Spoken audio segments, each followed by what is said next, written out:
Budgeting and or a spending plan can help you take control of your finances. Knowing what you're going to do with your money, even before payday, can give you a sense of relief and reduce any type of financial stress you might be feeling. Developing a budget plan or a spending plan can seem like a daunting task. Where do you begin? So in this episode, we're going to discuss how to set up a budget. So there are 5 successful steps to really help you get that budget in place. The first one we're going to talk about is listing our monthly expenses and income. So where does your money come from?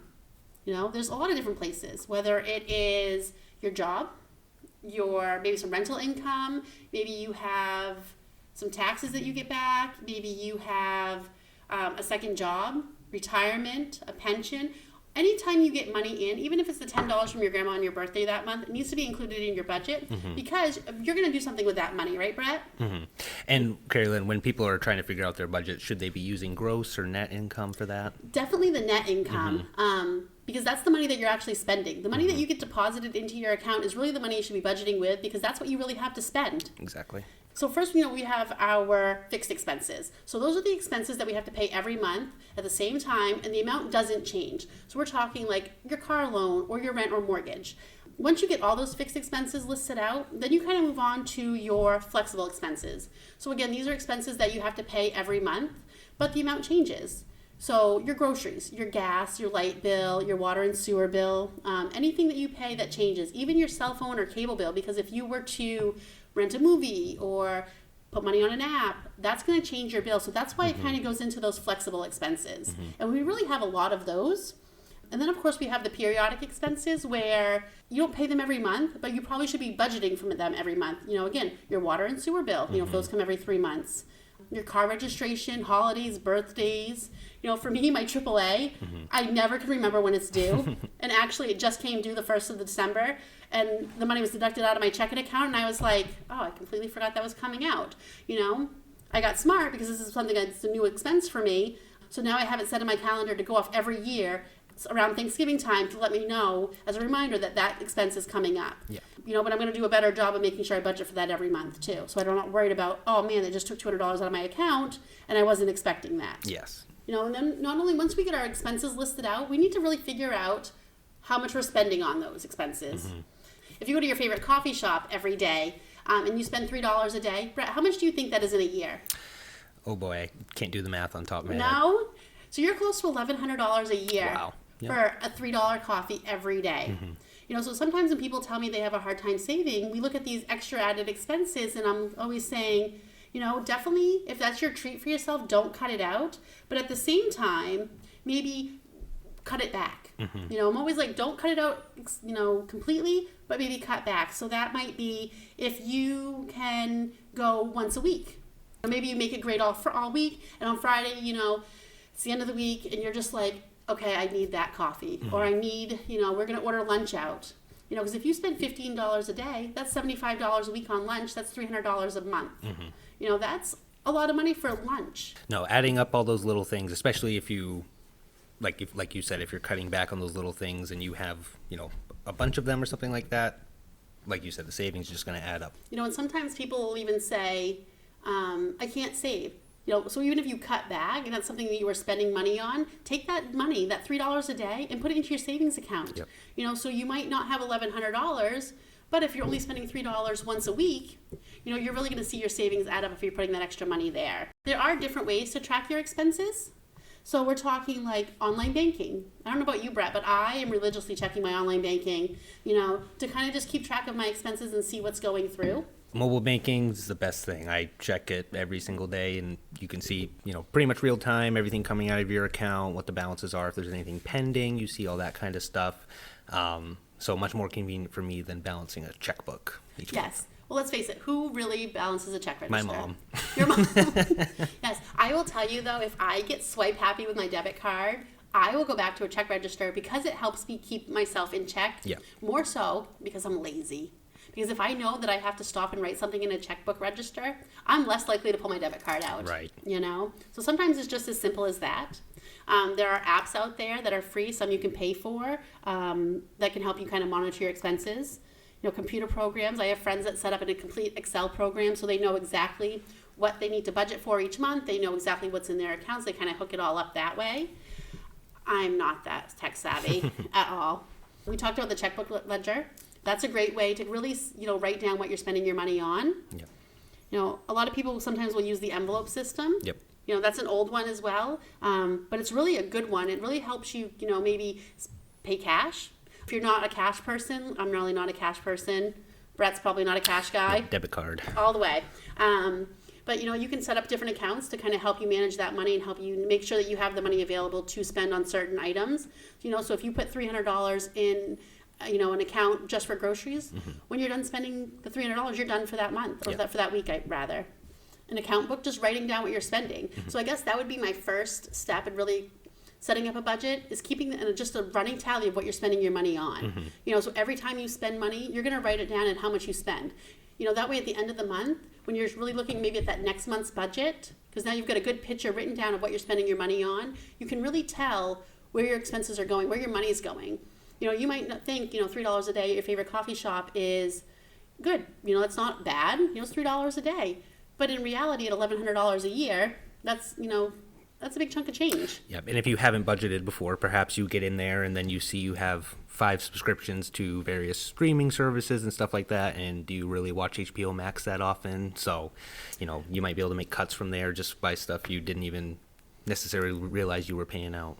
Yes, that's exactly true. I know for me, I always order Peacock for the Super Bowl and never remember to cancel it until like September. And then at that point, I'm like, well, I'm going to need it for February again. Do I keep it? Usually I try to remember to shut it off, but sometimes I think I'm on year 2 of Peacock. Yeah. No, those 7-day free trials are a little tricky there. They prey on your ability to forget about it. Yes, absolutely. Another thing too, when we talk about, setting up that spending plan, and why it's really important to track your money is so that way you can tell whether or not you have enough money to actually do what you want to do with your money. If you are, have some savings goals and you're having a hard time meeting them, tracking your spending is going to let you know where you can cut back to kind of reallocate those funds into something that, is going to make you a little bit happier than a $3 cup of coffee. Right. Maybe it's that vacation fund. Exactly. But we really want to make sure our income and expenses are balanced, because sometimes you have way more expenses than you have income. So really there's only 2 ways to kind of combat that. If you have more expenses, maybe you need to just figure out how to cut them, which tracking will really help you do. I've worked with people where we've looked at their expenses and they have cut every single dime they can and they still don't have enough at the end of the month to cover all their expenses. So my suggestion to them, maybe we need to increase your income somehow. Right. And there's no shame in getting another job, especially if you have goals that you want to meet. Right. I work a part-time job somewhere else and I use that for my fun money, my vacation money. I like to go on vacation with the kids, like to go away with my girlfriends for the weekend. And just having that extra money, even though it's, from a different source, really make sure that I can still live the life I want and, make sure all my bills are paid on time as well. Yep, exactly. And it reduces stress that way because you know what you're going to spend. You have your budget planned out, not worrying about tomorrow and what might come. And if you have money for gas or something like that, you have a plan in place for where your income's going. Absolutely.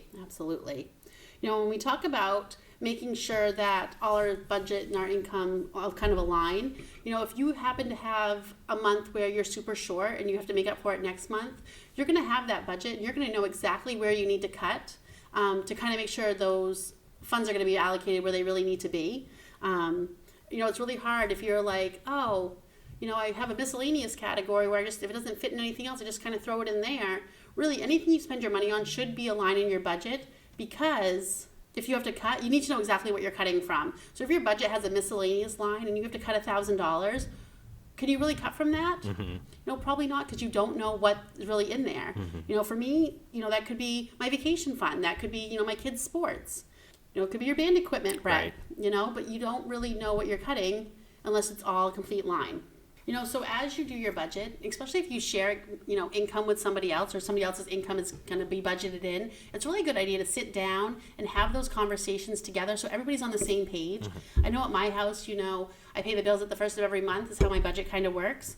And I kind of let the kids help, like, okay, this is what the light bill is this month. This is what we spent on groceries last month. This is what we spent on gas last month.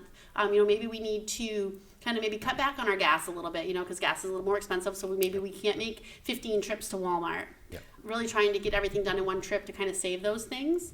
But making sure that we communicate and really review it together really will help everybody on the same page. And really, once you get that camaraderie as far as getting your budget set, your savings goals, things like that, it's just going to make it a lot easier to be successful. And everybody's path is going to be a little bit different. Like you just said, you budget for the monthly expenses there. I like to pay everything weekly just by, matching my pay schedule and stuff. A little bit less than, making a $300 payment. You break that up into $75 a week. And then I like breaking up into 4 weeks a month because then you have a couple of months where there's 5 Fridays or whatever, so you can get a little extra back there. Don't have to pay the bill that week or whatnot. But everything's going to be different for everybody. It's just at the end of the day, it's all the same, that you know where your money's going. You have that budget in there and you following your plan there. No, you're absolutely right. And that's budgeting and even a spending plan. That's one of those things that everybody's going to do differently. And really to make it successful for you, it has to make sense for you to do it. Like in your head, you really have to believe in what you're doing. Yes. I've been doing the same budget now for 10 years and it just works for me. I might not pay things weekly like Brett, but I take all my expenses, divide by 3.5, so I put a little extra away each week. But that's what has to go into my bill account every single Friday. And then the rest really is designated to like groceries and gas and anything the kids and I really need. Of course, and the little extra goes into the savings as well. Yeah. So really making sure that you can manage your system is really important as well. So making sure that you're reviewing it at least once a year, to make sure that what you're doing is working for you. It's really making a difference in your financial life, and especially if you have any type of changes. So maybe you get married. So now you're going to start a family. So your budget's going to be completely different. Whereas maybe your kids finally move out and you're going to downsize. So those expenses are going to be a lot less. So instead of, a higher, $200 light bill, maybe you're down to $100 because it's just you and your spouse. So that's really something to kind of consider when you're looking at your budget, making sure that whatever's going on in your life right then, it kind of makes sense for. And if you're planning for anything in the future, you're kind of planning that in now. So at New Dimensions, Carrielyn, you head up the financial education department. So when a member comes in or a loan officer refers somebody for budgeting or one of our tellers, what does the process typically look like when they start that with you? Say somebody that's never had a budget before. All right, so the first thing we do is I pull out my handy dandy budget worksheet, which really has just so anything you could think that you're going to spend money on is going to be on there, because we really need to get a good snapshot of where your money's going. So I usually try to have people bring in bank statements, or if they bank here with us already, then we can kind of pull those up, just to get a better idea maybe what you spend at the grocery store. Because sometimes people are like, I only spend $200 a week at the grocery store. So, that's $800 a month. But they're not accounting for those quick trips like, oh, I need another gallon of milk, or I didn't realize we were so low on eggs. But just running into the grocery store during the week is extra, added expenses. So your grocery bill, if you tell me $200 a week, might be more like $250 a week. So now you've got $200 that you really haven't accounted for in your grocery budget. Yeah, I like to suppress the memory of going to the grocery store and seeing what the monitor brings up for dollars, but it's super important to budget for that because everybody has to eat and it's expensive. So absolutely. So we kind of look at that. We look at maybe what your car payment is, what the interest rate is. We'll look at like any type of unsecured debt. So if you have credit cards or lines of credit, maybe you've got some secured, such as like a personal loan, maybe you have a mortgage. We'll kind of look at those interest rates, because if there's anything we can do to lower your interest rate and save you money, we're going to want to do that for you. Yes. Because not only is it going to lower your monthly payment usually, it's going to save you money overall in the loan. And it's going to give you more money to allocate somewhere else. Or you can keep using that same amount if that doesn't bother your budget to really get it paid down faster, so you have a lot extra money, maybe in a year or two. Yeah. And that's what I see is the financial counseling when people go in to do the budgets and stuff. A lot of the times they might have avenues to save money with meeting with a loan officer here and refinancing or consolidating debt that they didn't even realize they could do or didn't think they would have the access to.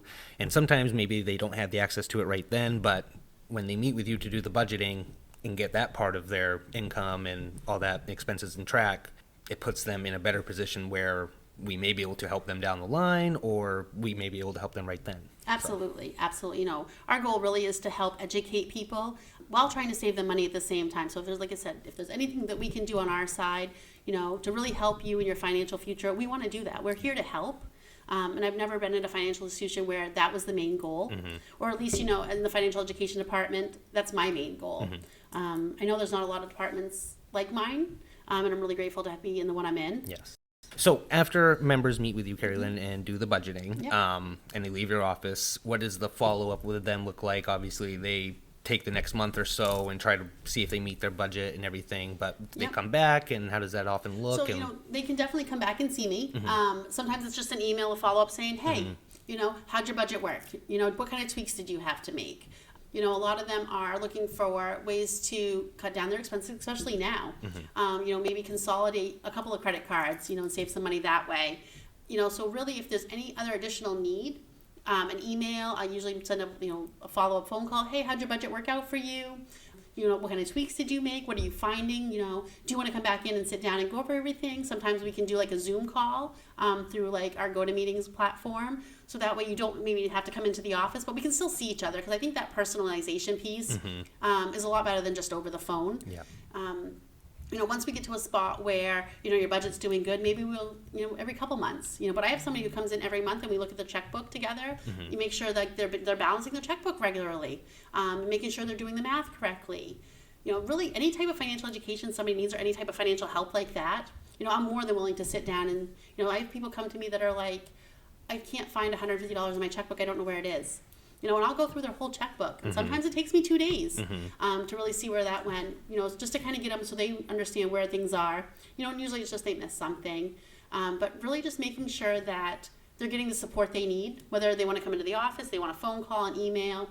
And sometimes they like that email because it's more of the accountability piece. They just need somebody to help them hold themselves accountable. Yeah. And that's the great thing, is they come in maybe not having ever done a budget before, starting that, working out the kinks and stuff, but they're not alone. You're going to have follow-ups with them, whatnot. If they have any questions, you're willing to get back to them. They're totally not alone in this process, and you're there supporting them pretty much the whole time. Absolutely. So. And if I can get the lenders involved to help them save them some money, that's something we can do right then. Even if it's a GoToMeeting Zoom call platform setting, I can always say, hey, let me have a lender reach out to you. To let them know that, they're not alone in any of this. Like you said, we're definitely here to help right through the whole process. Yeah. And I think that's what sets us apart from a lot of financial institutions. It's important to have a relationship with your local bank, but when you have your direct deposit coming in and your lending relationship all there, and then we can offer things like budgeting to our members and all that, really can meet everybody's needs and get done what they need, and potentially things they didn't even know they could have that we can help them with. In addition to budgeting, I know we're going to talk about credit in a little while later, but that's something we'll sit down and do at the same time. Yep. Just to kind of help them get the whatever goals they really have. We really want to help them achieve them. Yep. Even if it's a not now but here's how, let's get you on the right path. Budgeting is definitely something that once you get it settled and you get it started, I know it sounds like it's going to be like this huge daunting task, but really it's going to make your life a whole lot easier. Like I said, I've been doing the same budget for 10 years that I literally on Friday mornings, before I even get out of bed, I can have my budget done, my money moved where it needs to go, and kind of just, it's done. It takes me 30 seconds. Yep. And taking that first step is always the hardest part. So once you're through that and you have your budget in place, you'll feel more at ease for sure. If you think that you could use some help with your budget, definitely reach out to us, info@newdimensionsfcu.com, and we can definitely sit down, review your budget, and help you get on the right track for your financial success. Join us next time as we continue our conversation on budgeting. We'll get into the different methods of all that kind of stuff. In the meantime, stay tuned for that, and we'll see you next time. Bye.